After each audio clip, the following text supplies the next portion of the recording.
Hi everyone, I'm Nicole U. Abratigin from BS Ed major in English, and I will be presenting my assigned ratio item related to Edu 530, Edu 531, and Edu 537 subject. Let's proceed to the question.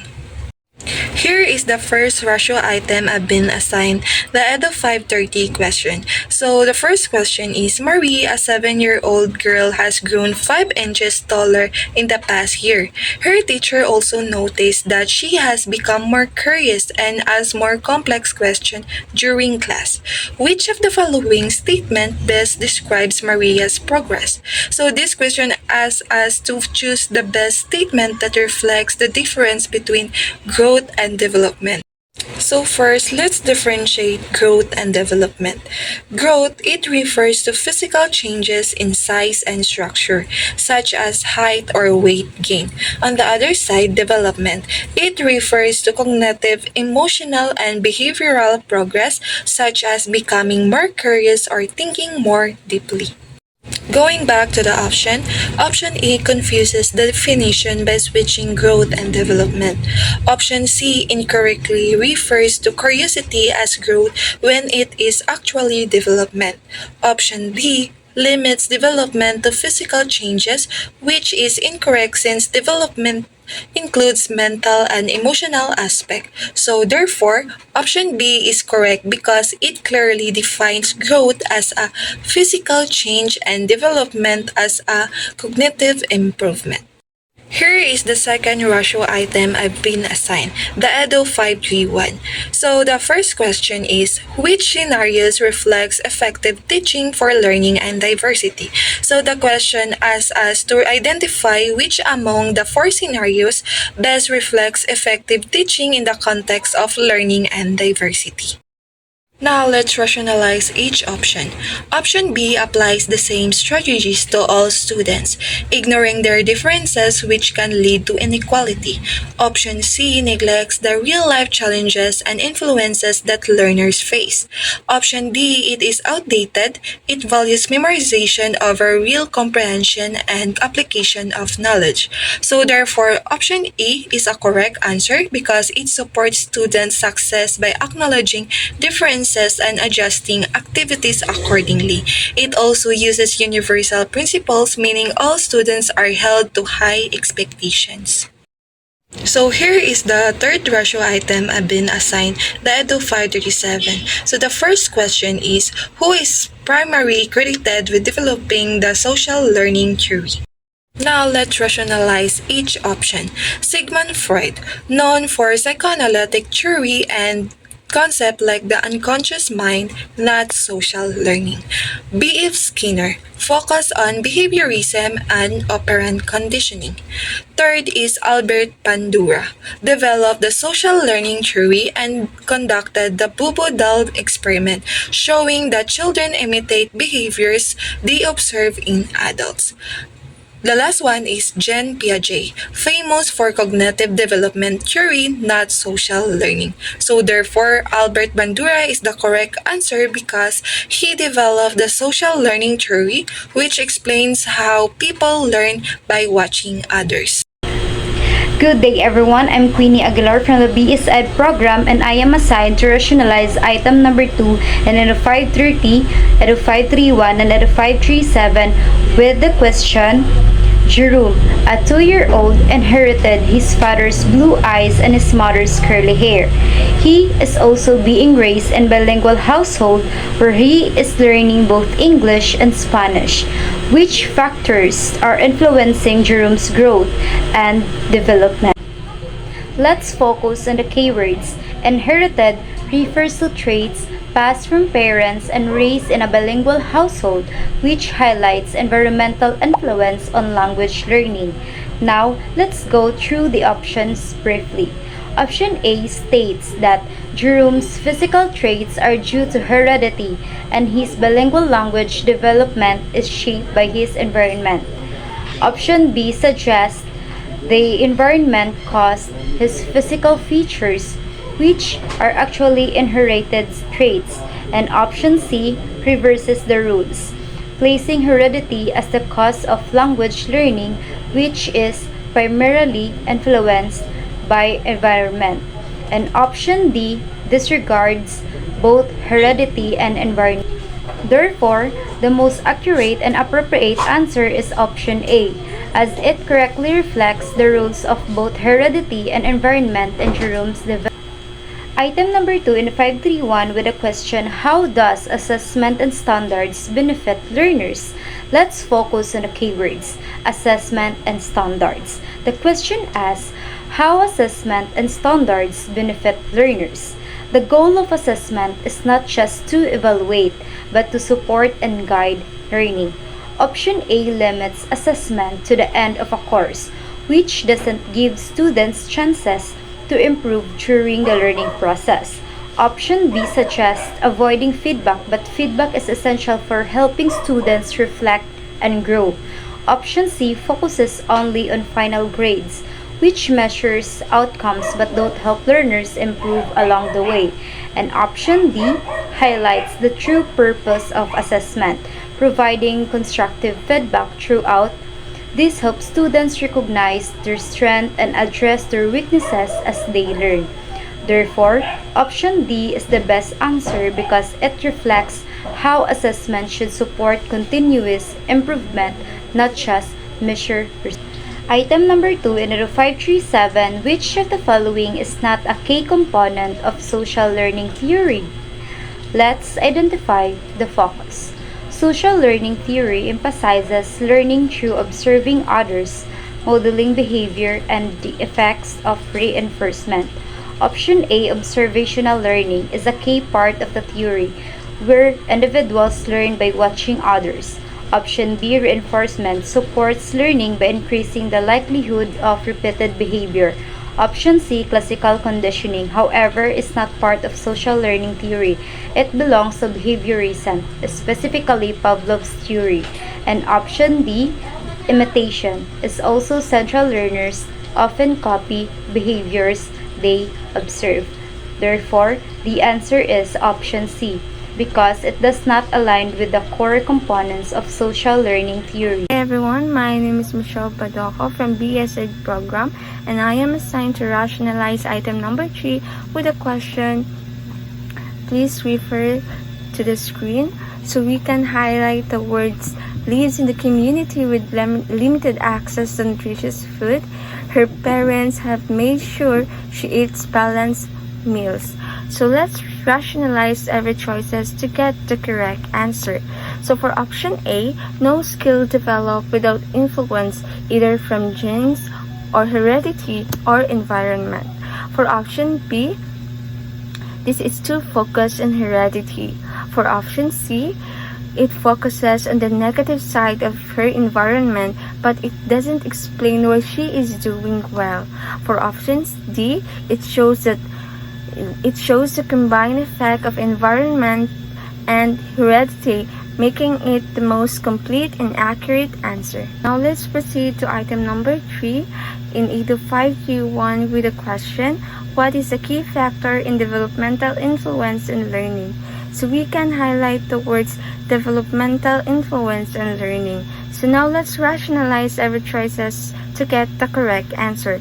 So for letter A, it ignore individual developmental needs and can slow learning or cause stress. For letter B, they have different skill level and maturity. For letter C, learning improves when instruction matches the child's development. And for letter D, competition may motivate some, but clearly it can also harm self-esteem. So the answer for this is letter C, aligning teaching strategies with student developmental level. So now let's proceed to item number 3 in EDU 537 with the question, according to social learning theory, which process involves observing the action of others and the consequences of those actions? So we can highlight the word social learning theory and observing.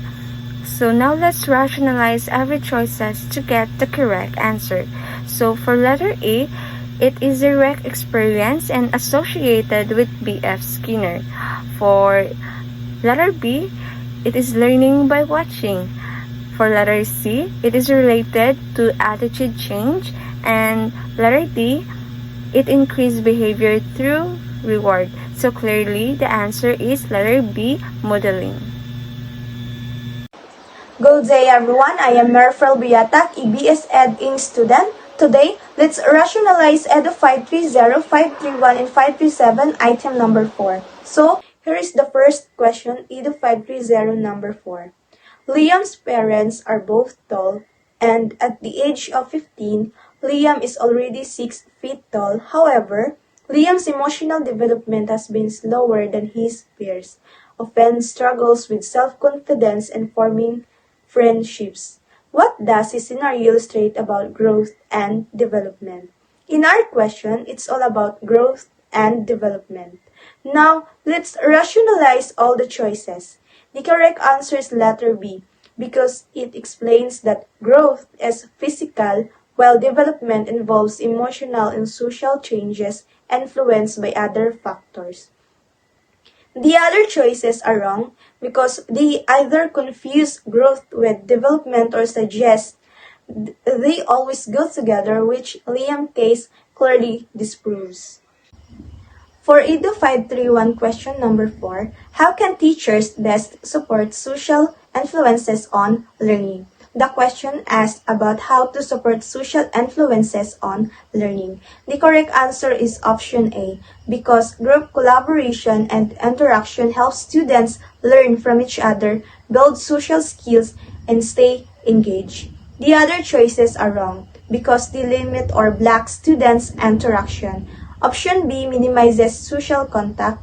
Option C relies only on the teacher. And option D isolates students, all of which go against the idea of learning through social interaction.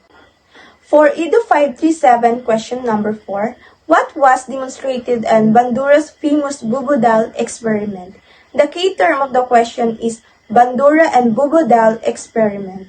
These are the main clues pointing to the topic of observational learning or modeling behavior, which is central to Bandura's theory. The correct answer is option E, because Bandura's Bubudal experiment showed that children copied aggressive behavior after watching adults do it. This proves that children can learn through observation even without direct experience or rewards. Option B is wrong because the study did not say children are naturally aggressive. Option C is wrong because it focused on observation, not on rewards or punishments. Also, option D is wrong because learning also happens through watching others, not just through doing. Good day everyone, my name is James Lloyd Bibukab and today I'm going to rationalize on these three questions presented. First up, what best describes vicarious reinforcement? Is it A, learning through the consequences of one's own actions? B, learning through the reinforcement received by others? C, learning that occurs on repeated practice? D, learning that happens without any external reinforcement? It would be learning through reinforcement received by others, as vicarious reinforcement relies on the reinforcement received by others. For example, a kid watches another kid get rewarded for doing good deeds.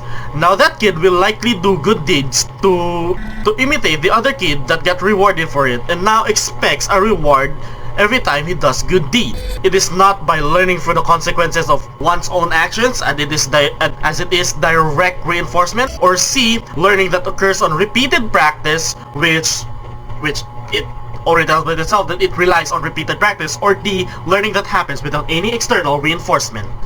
As learning that happens without any external reinforcement is intrinsic reinforcement.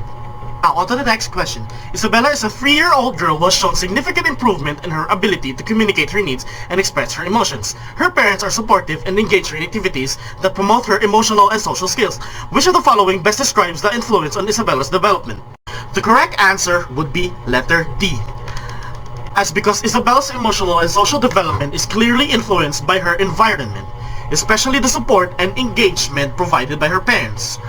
Options A, B, and C ignore or downplay the role of environmental factors. While heredity plays a role, Development is shaped by both nature and nurture, and in this case, the nurturing environment is a key factor in her progress, to which D is the correct answer. The environment, including her parents' support and engagement, plays a crucial role in Isabella's emotional and social development. Now, what is true about individual differences in learning? A. Educators should encourage students to explore and modify their learning preferences. B. Learning strategies should ignore individual capabilities for consistency. C. Talent and ability have minimal impact on learning outcomes. D. All students learn in the same way at the same pace. Now, the key word for this question is individual differences. Now, are all students learn in the same way at the same pace? No, as we are all built differently from each other, to which we are uniquely different from each other. C. Talent and ability have minimal impact on learning outcomes, which is false, as talent and ability heavily impacts learning outcomes. It either determines how well a student perform in their academics. B. Learning strategies should ignore individual capabilities for consistency, which is utterly false, as learning strategies is not meant to be ignored but to be nurtured based and catered based on the individual differences and preferences for each student.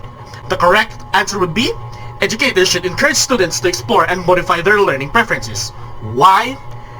As I've said, we are different from each other. D. We don't follow the same learning pace as every student around. C. Talent and ability have great impact on our learning outcomes. And B. Learning strategies aren't meant to be ignored. So our differences are meant to be catered by educators who should encourage us students to explore and modify our learning preferences. Good morning everyone, I'm Jennifer Cabaring, BS Ed English. I'm going to rationalize Edu 530, 531, and 537, item number 6. So first is Edu 531. Which statement best represents learning and diversity? A. Universal principles of effectiveness instruction apply to all learners regardless of background. B. Only specific instructional techniques apply to certain group of learners. C. Cultural differences do not influence motivation or learning strategies. D. Diversity complicates the learning process and should be minimized. So the highlighted word is learning and diversity. So learning and diversity, it refers to the understanding and acknowledgement that people learn in different ways and that effective education must respond to the diverse backgrounds, abilities, cultures, and experiences of learners. So the distractors are letter B, C, and D. And the correct answer is letter A. Universal principles of effectiveness instruction apply to all learners regardless of background. Now let's proceed to Edu 530. The baby coos first, then babies before being able to say mama and dada. What principle of development being described? Letter A. Development is a product of the interaction of the organism and its environment.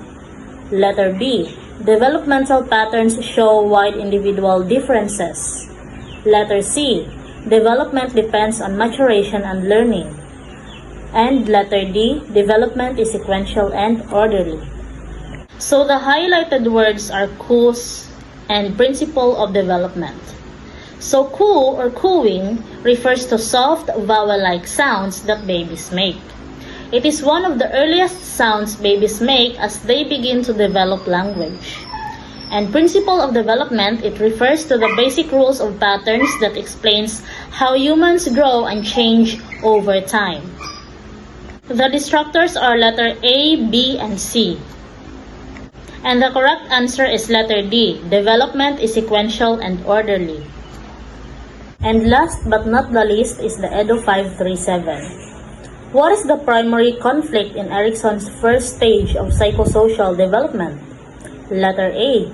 Autonomy versus shame and doubt. Letter B. Trust versus mistrust. Letter C. Initiative versus guilt. And letter D, industry versus inferiority. So the highlighted words are Erickson's first stage of psychosocial development. The distractors are letter A, autonomy versus shame and doubt. Erickson's second stage of psychosocial development. Letter C, initiative versus guilt. Third stage of psychosocial development. And letter D, industry versus inferiority. Fourth stage of psychosocial development. So therefore, the correct answer is letter B, trust versus mistrust. It is Erickson's first stage of psychosocial development. Alright, that ends my rationalization. Thank you and God bless. Hello everyone, I am Marian G. Kagampang from BS Ed English program, and today, let's rationalize Edo 530, 531, and 537 item number 7. So here's the first question. Eustacia and Anita are both 7 years old, yet Anita lags behind in reading ability. What principle of development is described? A. Development is a product of the interaction of the organism and its environment. B. Developmental pattern shows wide individual differences. Or C. Development depends on maturation and learning. Or D. Development is sequential and orderly. So in this item, we can highlight that both girls are the same age but one lags in reading. So let's break down the choices and rationalize them. So letter A talks about heredity and environment affect development, but it doesn't directly explain the difference between the two children. Letter B shows that even kids of the same age can develop at different rates. And letter C focuses on how growth happens through both maturation and learning, but it doesn't highlight individual differences. And letter D refers to the typical order of development, not a variation between individuals. So, the best answer here is letter B because it explained that the children develop differently even if they are the same age. Now, for the second question, how do standards and assessment contribute to learning? A. By measuring success only at the end of the learning process. B. By providing feedback to guide learners' progress. C. By focusing entirely on teacher performance. Or D. By emphasizing competition over growth. So the highlighted word here are standards, assessment, and learning. Now, let's go through the choices and rationalize them. So letter A focuses on final exams, and it misses the importance of ongoing assessment, which supports continuous learning. And letter B highlights feedback, which helps students improve by knowing what to work on. And letter C shifts the focus to teachers, but assessment should mainly benefit students. Letter D points to competition when the goal should be personal growth. So the best answer or the correct answer here is B because feedback aligns with standards that helps guide progress and lead to deeper learning.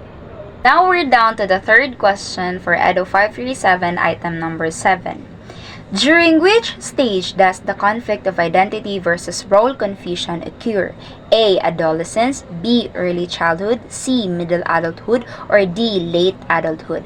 So the highlight word here is identity versus role confusion. So this refers to the stage when individuals explore who they are. Now let's go through the choices and rationalize them. Letter A refers to when teens explore who they are, and letter B is about gaining independence. Letter C is about contributing to society, and letter D is focused on life reflection. So the best answer here, or the correct answer, is letter A, adolescence, because this is the stage where individuals actively form their identity, and failure to do so can lead to confusion about their role in life.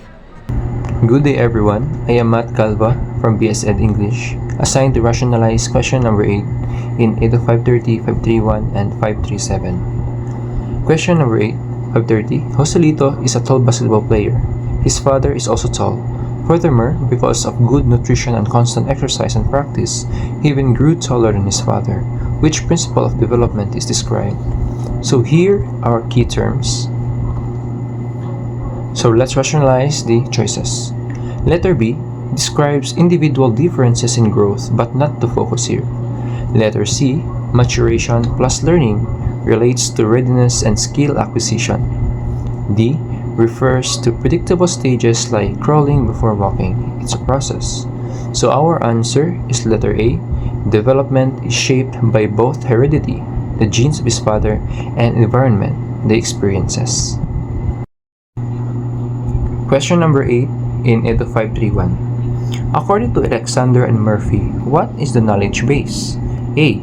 An individual's memorized facts and related to real-world application. B. A foundation that supports and guides all future learning. C. A system focused on temporary retention of information. Or D. learning strategy limited to classroom activities. So these are key terms. Now let's rationalize the choices. Letter A, rote memorization. It's not useful for long-term understanding. Letter B, organized prior knowledge that supports future learning. Letter C, it describes short-term memory, not a stable knowledge base. And letter D, strategy is not the foundation of knowledge. So the correct answer is letter B. Knowledge base is a meaningful structured foundation that supports new learning. Lastly, number 8 question in Edu 537. In Erickson's theory, what is the central challenge of middle adulthood? A.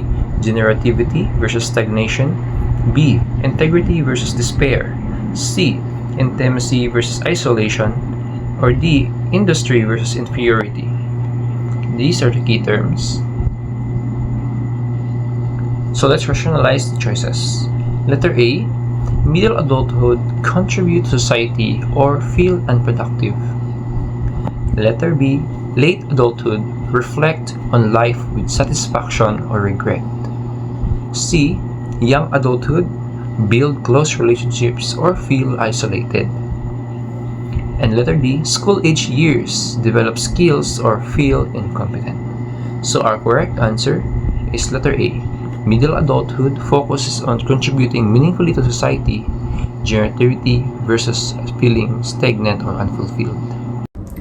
Good day, I am Leoprate D. Casinella from BSED English program. I was assigned to rationalize item number 9 with a question which of Erickson's stages involves the conflict autonomy versus shame and doubt. A. Infancy. B. Early childhood. C. School age. And D. Adolescence. Now here are the highlighted words in the question. Erickson's stages and autonomy versus shame and doubt. Now let us rationalize every options. First is infancy. This stage is trust versus mistrust, where infants learn to trust their parents or caregivers, which is not connected to the highlighted word. The second option is early childhood. This is when children around 1 to 3 years old face autonomy versus shame and doubt, learning independence. And the third option is school age. This stage is industry versus inferiority, which is focused on competence and school performance. And the last option is adolescence. This stage is identity versus role confusion, where teens explore their personal identity. Therefore, the correct answer is B, early childhood. Let us now move forward to Edo 530. Item number 9 with a question, Trinidad and Soledad are identical twins. Trinidad is more into dancing and singing. She's good in math and sciences too, while Soledad is good in writing. What principle of growth and development is described? A. Development is a product of the interaction of the organism and its environment. B. Developmental patterns show wide individual differences. C. Development depends on maturation and learning. And D. Development is sequential and orderly. Now, these are the highlighted words in the question. Identical twins. Trinidad is more into dancing and singing, good in math and sciences, and while Soledad is good in writing. Now, let us rationalize every options. First is development is a product of the interaction of the organism and its environment. This explains how environment and biology interact, but it doesn't highlight the differences between the twins. Second, developmental patterns show wide individual differences. Despite being identical twins, Trinidad and Soledad have different interests and abilities, showing individual differences in development. Third, development depends on maturation and learning. This explains how development occurs, but not the differences shown in the scenario. And lastly, development is sequential and orderly. This refers to the typical order of developmental milestones, not the variation between individuals. Therefore, the correct answer is B. Developmental patterns show wide individual differences. Let us now move forward to EDO 531, item number 9, with a question. What describes strategic processing and control? A. Memorizing content for immediate recall. B. Learning through unstructured, spontaneous activities. C. Avoiding the use of strategies to reduce cognitive load. And D. Developing skills to reflect and regulate thoughts for effective learning. Now, these are the highlighted words in the question: strategic, processing, and control. So let us now rationalize every options. First is memorizing content for immediate recall. This is a rote memorization, not strategic or reflective processing. Second is learning through unstructured, spontaneous activities. This lacks the planning and control involved in strategic processing. Third, avoiding the use of strategies to reduce cognitive load. Strategic processing involves using, not avoiding, strategies. And lastly, developing skills to reflect and regulate thoughts for effective learning. This describes the metacognition, which is all about strategic processing and control in learning. Therefore, the correct answer is D, developing skills to reflect and regulate thoughts for effective learning.